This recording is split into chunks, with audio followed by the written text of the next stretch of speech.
So now we're going to look at what we call elemental analysis. And basically what we'll be learning about here is how do we experimentally determine the mass percent composition of organic compounds.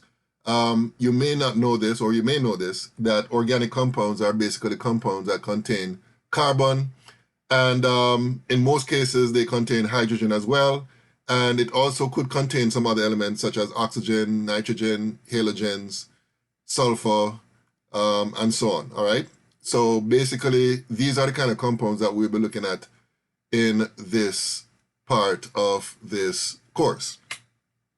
So basically the way we do this, as I said before, this applies to organic compounds, right? And what we do is carry out combustion, which is basically we burn the organic compound in an excess of oxygen. And what happens when you do this is that the products of this combustion are usually carbon dioxide and water, all right? You may get some other products as well, and we're going to deal with some examples of those situations. But in any case, in this particular case, you're going to get carbon dioxide and water always when you burn organic compounds.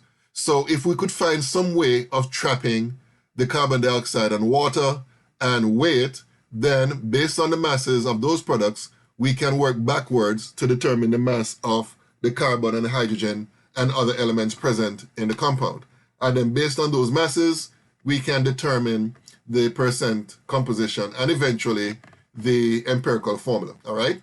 So this is just basically a brief description of how this is done. Now, the next slide is basically a schematic diagram which shows you the actual process, right?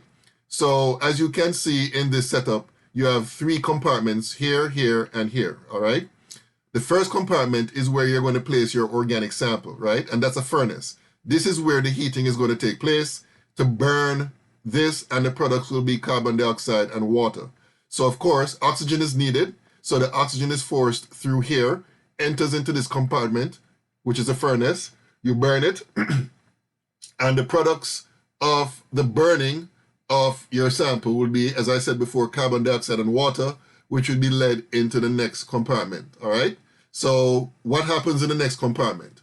Well, the next compartment will contain a substance which will absorb one of the two products that is coming from the first compartment, which is a furnace, right? So in this particular case, the substance that is used to absorb the water is magnesium perchlorate, all right? So typically the way we conduct this is that we weigh initially the amount of magnesium perchlorate that is placed here, and then after the reaction takes place and it absorbs water, we weigh it again, and the increase in the mass of the magnesium perchlorate will give you the mass of the water that it absorbs, all right? So if you have enough of this present here, then basically all the water will be absorbed, and therefore the only gas that will emanate from here will be the carbon dioxide, all right? So the carbon dioxide will be led into the other compartment, which contains a substance which will absorb the carbon dioxide, and that substance would be sodium hydroxide in this case, right?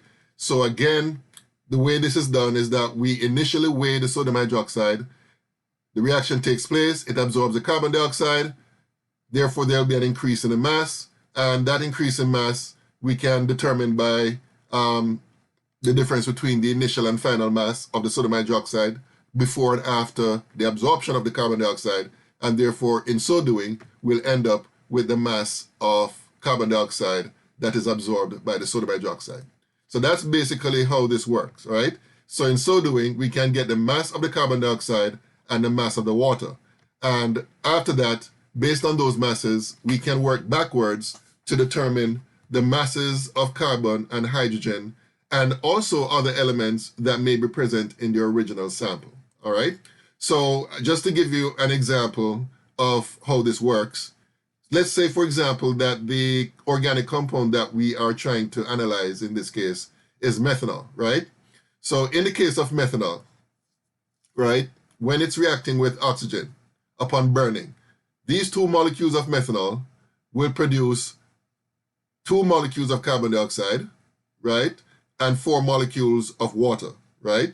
And therefore, not all the oxygen that is used here initially will be used up. Some of it will be unreacted, all right? And therefore, if we know the masses of the carbon dioxide, we can work backwards to determine the mass of the carbon in the original compound. And if we know the mass of the water that is produced, we can work backwards to determine the mass of the hydrogen present in the original organic compound, all right? Okay, so the next video is where we're going to look at this example, and this will be a bit involved. So I'm going to stop this video here, and the next video is where we're going to show how to solve this typical elemental analysis problem. Okay, until next time.